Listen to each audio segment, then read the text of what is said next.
Assalamualaikum warahmatullahi wabarakatuh. Baik, pagi ini kita akan belajar membuat pohon filogeni. Di pertemuan sebelumnya kita sudah belajar mengenai klasifikasi yang kedua ya. Ada dua jenis yaitu klasifikasi fenetik dan klasifikasi kladistik. Di dalam klasifikasi fenetik nanti kita akan menyusun fenogram untuk menyajikan pohon filogeni. Dengan untuk klasifikasi kladistik kita akan menggunakan kladogram.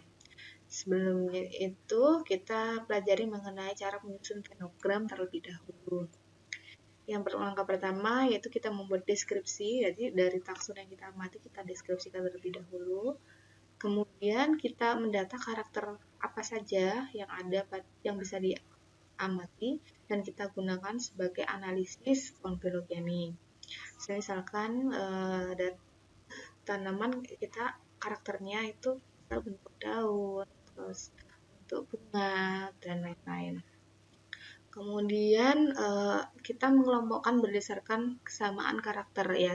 Jadi setelah kita membuat karakter itu kita bentuk tabel karakteristik. Selanjutnya kita membuat tabel transformasi. Maaf di sini belum saya tulis ya. Kemudian terakhir adalah menyusun fenogramnya. Nah, ini dalam contoh kasus ini sudah dideskripsikan, sehingga ini langsung ke langkah kedua, yaitu membuat tabel karakteristik dan transformasi ya. Jadi di sini ada 6 takson A, B, C, D, E, F. Kemudian yang kita amati ada 7 karakter, ini 1 sampai 7. Dan ini huruf-huruf ini menunjukkan karakteristiknya. Jadi misal ini karakter pertama itu karakter utama ada karakteristik A dan A apostrof dan seterusnya. Berarti ada 2 jenis karakteristik di setiap karakter ya.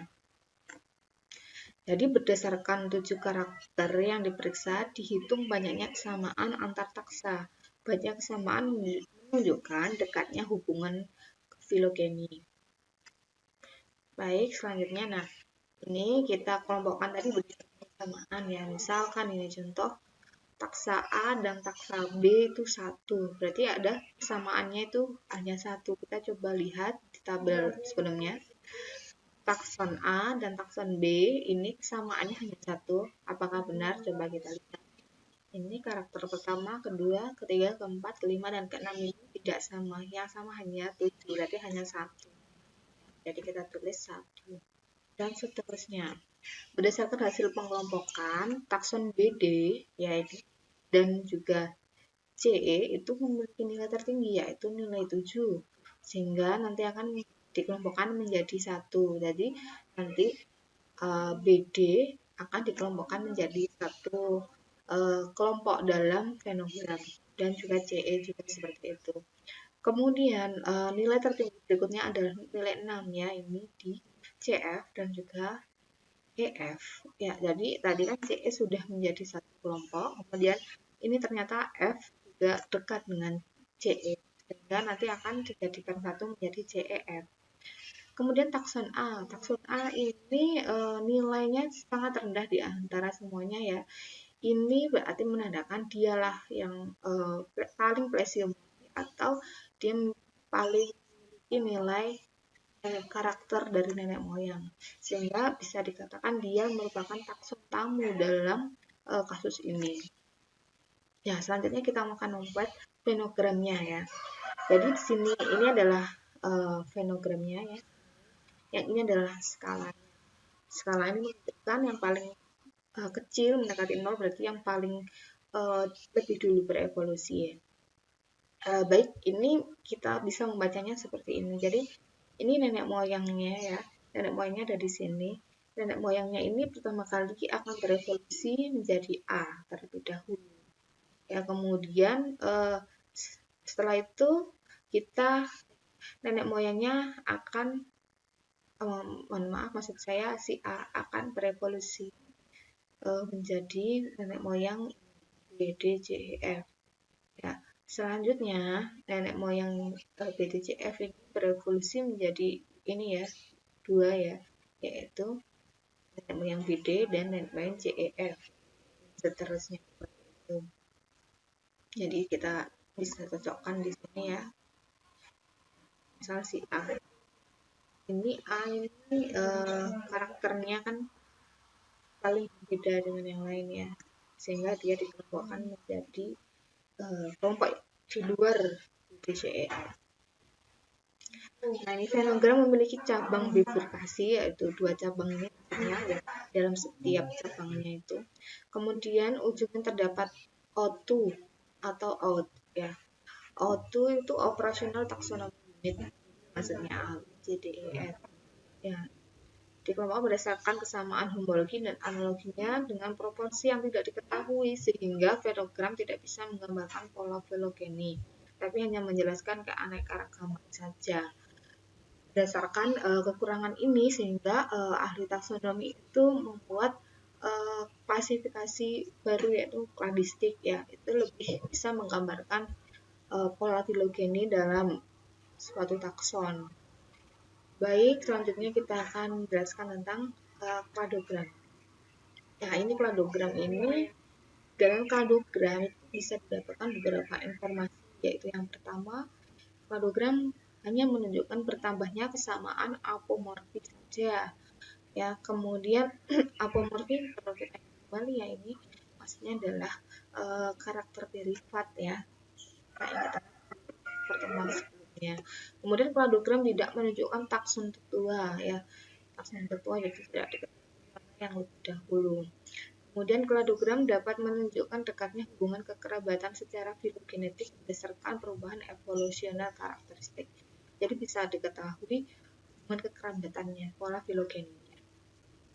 Kemudian usahakan kladogram yang terbentuk hanya 2 cabang saja.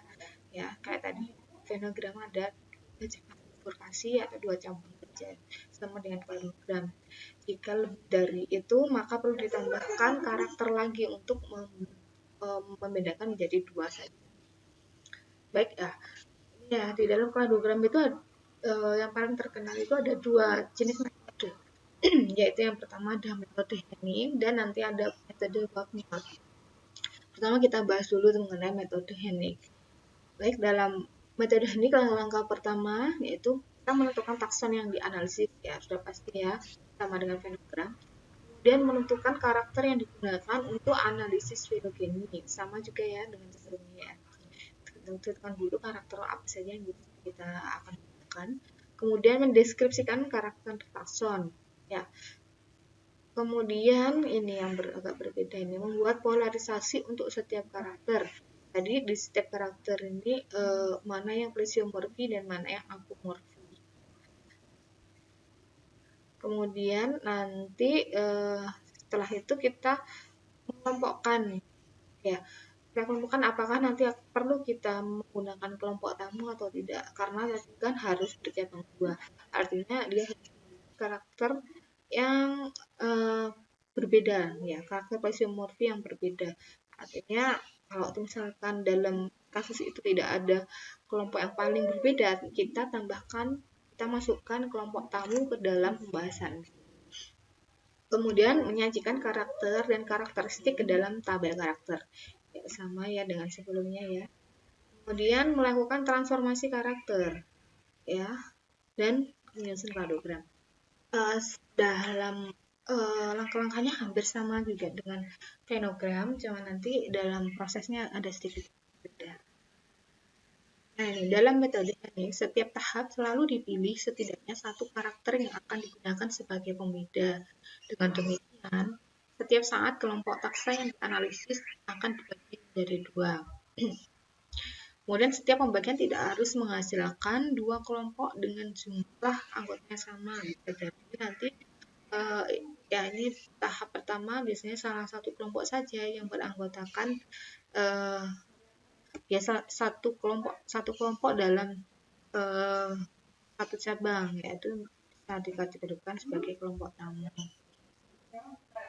Nah, ini contoh kasusnya ya. Ini contoh kasusnya ada 4 takson dalam hipotesis, yaitu MNOP yang diklasifikasikan berdasarkan 6 karakter. Ada 6 karakter. Nah, ini sudah melalui tahap deskripsi ya, membuat tabel karakter, kemudian ini membuat tabel transformasi. Ini tabel transformasinya. Jadi ini sama dengan penogram tadi, ini menunjukkan karakteristiknya. A dan A apostrofnya ada dua karakteristik.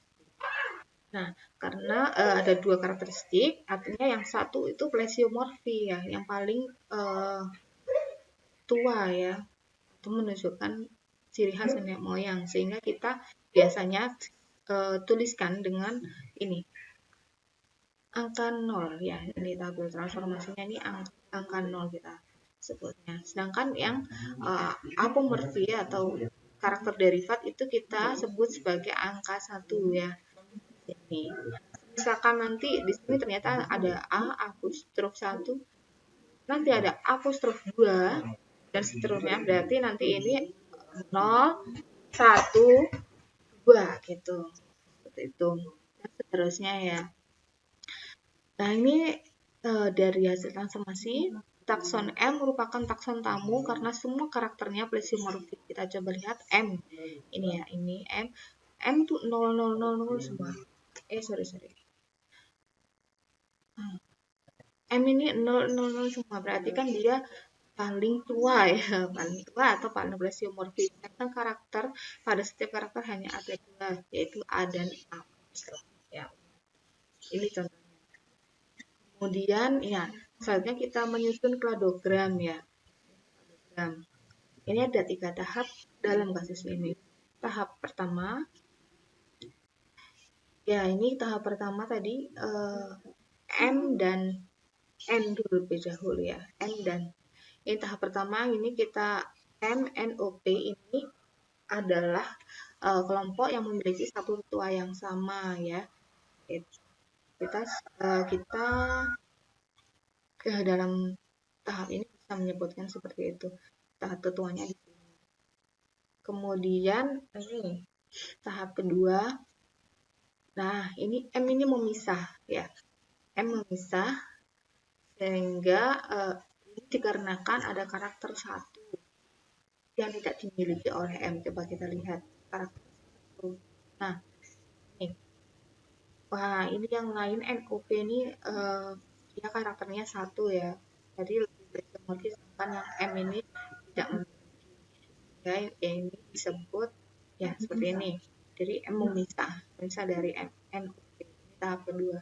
Oh ya, yang 5 ini tadi kan karakter yang dimiliki oleh semuanya ya. Kemudian tahap ketiga ini setelah M memisah, kemudian diikuti oleh N. Kenapa N memisah? Itu karena N tidak memiliki karakter 2. Coba kita ambil ya. N maka benar tidak memiliki karakter 2. Ya, ternyata 0 masih plesiomorfik, berarti dia tidak berevolusi. Sedangkan yang OP ini sudah berubah ya, ada perubahan, berarti dia evolusi, sehingga dia harus dipisahkan. Sedangkan ini OP ini ternyata si P ini berevolusi ternyata ya. Ini lahir terlebih dahulu maksudnya. Jadi berevolusi sehingga ini P ini memiliki sifat 3, 4, 6, sedangkan O tidak memilikinya. Apakah benar? Coba kita lihat. Oh ya, ternyata benar, ini si O tidak memiliki sifat 3, 4, 5, 6. Oh, salah. 3, 4, 6 ya. Kan 5 kan semuanya ya, tadi semuanya memiliki sifat. Ini sehingga di O dan P dipisahkan. Jadi seperti itu ya. Sudah jelas ya untuk penyusunan kladogram. Kemudian ini saja kita jelaskan mengenai metode Wagner. Metode Wagner di langkah-langkah menyusun kladogram hampir sama dengan metode sebenarnya. Cuman ada nanti ada perbedaan cara menyusun tabel transformasi. Baik, yang pertama ini sama, menentukan takson yang dianalisis, kemudian menentukan karakter yang digunakan untuk analisis filogeni, kemudian mendeskripsikan karakter takson, ini membuat polarisasi sama ya, menghitung karakter apomorfi. Nah, ini yang berbeda. Jadi setelah polarisasi karakteristik, itu nanti kita menghitung karakter apomorfi pada setiap taksa. Kemudian menentukan takson dengan tingkat apomorfi yang paling rendah. Jadi analisisnya itu dimulai dari apomorfi yang paling rendah. Kemudian mencari takson dengan peringkat terendah berikutnya pada langkah 3. Selanjutnya mencari takson dengan peringkat terendah berikutnya lagi untuk digabungkan dengan takson dan kelompok yang telah ditentukan pada langkah 4. Langkah 5 diulang sehingga semua takson tersusun dalam graf. Mohon maaf, ini maksudnya ini langkah sebelumnya ini ya, ini maksudnya langkah 4 ini yang ini ya, dan seterusnya. Baik, ini kasusnya sama sebenarnya, sama dengan yang ini. Kita nanti akan bandingkan apakah hasil kladografinya sama ya. Jadi ini sama MNOP, karakternya juga sama.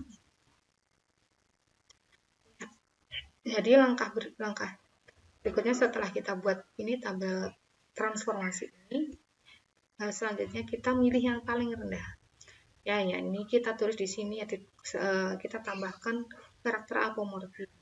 Nah, ini 0 berarti kan ini yang apomorfi kan 0. N ini yang apomorfi cuma 1 ya. Kemudian O yang apomorfi 2 dan P yang apomorfi ada 5. Ya, kita coba pilih ya yang paling kecil, yaitu ini ada dua takson yang paling kecil, ini 0 dan 1, M dan N. Berarti langkah selanjutnya kita tentukan takson berikutnya yang memiliki apomorfi terendah. Jadi setelah MN, yang paling terendah adalah O ya. Kemudian takson O memiliki 3 kemungkinan posisi. Takson O artinya dia akan bercabang dari M atau dari N. Oh ya, MN tadi kan nilainya paling kecil, berarti dia itu yang nanti paling bawah ya, paling lebih dulu dicabangkan maksudnya ya, paling lebih dulu atau paling berisiomorfi tadi. Sedangkan O ini dia bingung dia mau nempel di M atau di N gitu ya, sehingga kita akan cari dengan metode selanjutnya. Nah, ini adalah metode pembuktiannya ya. Si O menempel ke M atau ke N, atau dia akan memisah sendiri, artinya dia tidak nempel di M, N, sehingga ditulis di sini O digabungkan dengan MN. Jadi bandingkan dengan MN apakah memenuhi atau tidak nanti. Baik, ini cara membacanya seperti ini. Ini karakter M. Karakter M ini dilihat dari ini loh, 000 ini. Ya, ini dia. Karakteristiknya ya. Ini. O, dia yang paling 00-nya yang paling prismatik. Kemudian O ini nih 110000 ya. Jadi dibandingkan ya M dan O, kemudian ditulis karakter yang beda itu ada berapa? Ada 2 ya ini. Ada 2 ditulis di sini B2. Kemudian karakter ketua ini yang paling plesiomorfi ya, ini 00000. Nah, ini dan seterusnya ya. Ini contohnya kalau karakter tetua pada O dan M. Itu ini kan 000. Ya, kita lihat yang paling plesiomorfi, misal ini 0 dan 1 kita tulis 0. Kemudian 1 dan 1 kan sama ya, berarti 1 dan seterusnya. Jadi setelah dicari ternyata bedanya ada 2, 1 dan 2. Karena penggabungan ke N memerlukan lebih sedikit pembuktian, maka takson O digabungkan. Jadi yang dipilih adalah yang paling sedikit pembuktiannya. Itu menjelaskan prinsip parsimoni ya. Jadi semakin sedikit pembuktian itu akan semakin baik ya pohon filogen yang dibuat. Jadi ini si O akhirnya menempel pada N karena pembuktiannya paling sedikit. Oke, sorry. Selanjutnya ini kan O, M, dan N ini sudah diketahui ya posisinya. Selanjutnya adalah P yang belum diketahui. Jadi kita ulangi lagi ya langkah seperti ini pada untuk mencari pembuktian posisi P. Ya, posisi P ini lebih banyak ya, lebih banyak kemungkinannya. Kalau si O tadi kan kemungkinannya ada 3, menempel ke M, ke N, atau dia berdiri sendiri. Sedangkan P ini bisa nempel ke M, bisa nempel ke N, bisa nempel ke O, bisa berdiri sendiri di antara ini N dan O, atau M, N, O. Ya, jadi ada 6, sehingga kita tulis semuanya. Semua perbandingan karakternya. Ya, langkahnya sama ya dengan yang tadi, kita cari yang bedanya paling kecil. Nah, ternyata di sini ini ada ini O. Ya, O ini cuma 3, berarti dia P ini menempel ke O. Gitu. Ya, jadi kalau kerja seperti ini. Nah, ini langkah-langkahnya ya. Ini tahap 1 tadi sama kan ya. M dan N ya pertama tadi, karena dia lakukan plesiomorfi, artinya dia akan diklasifikasikan bersamaan ya. Jadi ini nenek moyangnya ini memisah jadi M dan N. Selanjutnya tadi ada O ya, O tadi yang paling dekat dengan M dan N, ternyata O melekat pada N ya. Selanjutnya ada P, setelah dicari makanya P melekat pada O. Jadi hasilnya seperti ini. Ini sama ya. Ini hanya diputar ya, batangnya diputar. Jadi seperti ini. Ya. Ini maksudnya 000 ini adalah karakteristiknya tadi ya. Karakteristik yang membedakan. Jadi karakteristik yang membedakan M dan N itu adalah ini 000. Karakter 000 ini karakter nomor berapa gitu kan, kita lihat ya.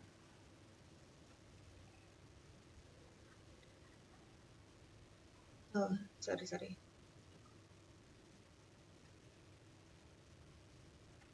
Nah, ini M dan N. Ya. Sorry ya, ini bisa dilihat di sini. Ini sorry ada perbedaan ya. Jadi 000 ini karakter bukan pembeda ya. Karakter yang sama ya, yang dimiliki oleh semuanya maksudnya. Jadi di sini 000 ini dimiliki oleh semuanya, yaitu ini karakter nomor 5 ternyatanya. Ini 0000. Ini dimiliki oleh semua. Jadi dia diletakkan di cabang paling bawah. Ya, kalau ini hanya dimiliki oleh O dan N. Makanya ditulis di cabang ini ya. Dan seterusnya. Nah, ini untuk memudahkan dibuat seperti ini. Ini maksudnya ini karakter nomor 5 tadi ya, biar tidak membuka-buka lagi tabelnya, kita tulis seperti ini. Jadi ini yang paling bawah ini karakter 5 ini maksudnya dimiliki oleh semuanya. Kemudian karakter 1 hanya dimiliki NOP dan seterusnya.